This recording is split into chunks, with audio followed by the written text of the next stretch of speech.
You know, whenever you donate to a charity, there's this story they're legally required to tell, a story that's kind of hidden in plain sight. It's all laid out in a public document called a Form 990. And today, we're going to show you exactly how to crack it open and read that story.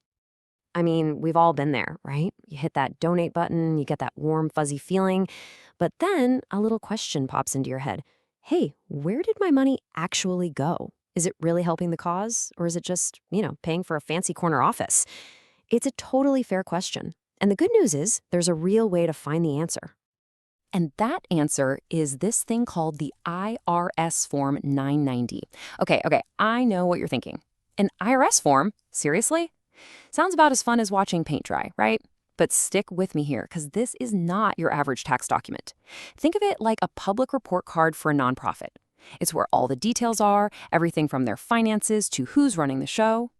All right, so to make this super easy to digest, we're going to break it down into 6 simple parts. We'll start with what this report card is all about. Then we'll dig into the mission. After that, we'll follow the money, my favorite part. We'll check out who's in charge, learn how to spot some potential red flags, and then we'll show you how to do all this investigating yourself. Sound good? Let's go. Okay, first things first, the big picture. This form isn't optional, It's a legal requirement.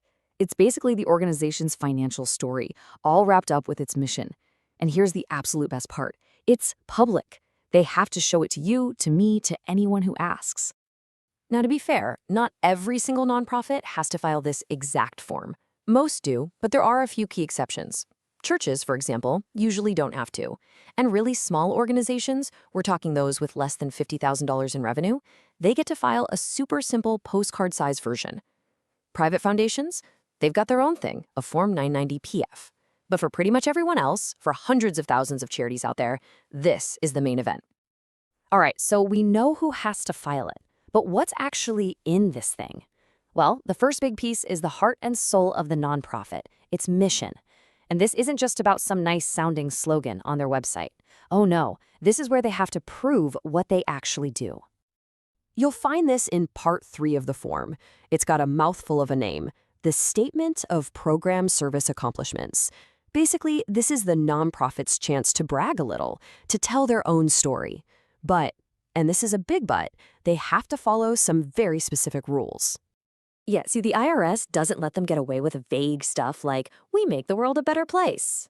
Nope, they have to get specific. They have to break down their 3 biggest programs by how much they cost and then list actual measurable results. We're talking hard numbers, how many meals were served, how many kids were tutored, how many animals found homes. This is where the fluffy promises get turned into cold, hard facts.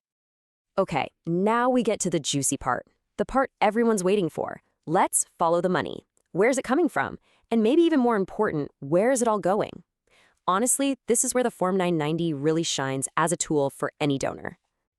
So you flip to Part 8, the Statement of Revenue, and boom, there it is, a breakdown of all their income.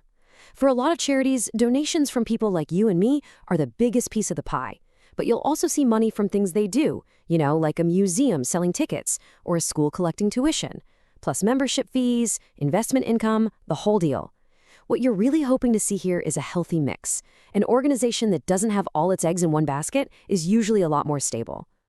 And of course, the other side of that coin is expenses, which you'll find in Part 9. This is probably the part of the form that gets the most attention. It breaks all their spending down into 3 main categories. First, program services. That's the good stuff, the money spent directly on the mission. Then you've got management in general. Think of this as overhead, rent, accounting, keeping the lights on. And finally, fundraising, what it costs them to ask for money. That ratio, the balance between these 3, it tells you so much about what that organization truly values. Okay, so money is a huge piece of the puzzle. But what about the people calling the shots? The next section is all about leadership, who's accountable, and, how much they're getting paid. This is all laid out for you in Part 7. The IRS makes them list all the key players, the officers, the directors, the top employees, and right next to their names, their compensation. Now look, the point here isn't to shame anyone for earning a salary. It's about transparency. It's about you being able to decide if that salary seems reasonable for an organization of that size doing that kind of work. So here's a quick example of what that table might look like. You've got the name, the title, and the salary. And you'll often notice that the board members have a 0 next to their name. That's because they're usually volunteers. But check out that last column, compensation from related orgs. That's our really important one. It's there to stop a sneaking workaround where someone might try to hide their full salary by having a sister company pay part of it. The IRS wants to see the total picture. And all of this brings us to a really, really important idea: conflict of interest. The Form 990 actually asks, point blank, do you have a conflict of interest policy? And why is that such a big deal? Well, it's to make sure that the people in charge are making decisions that are best for the mission, not for their own wallets.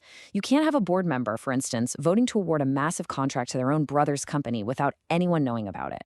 That's the kind of thing these policies are meant to prevent. So, what happens if a charity just decides, nah, I'm not going to do this? What if they just don't file the form? Let me tell you, the IRS does not mess around with this. The penalties are serious because this isn't just a friendly suggestion. It is the law.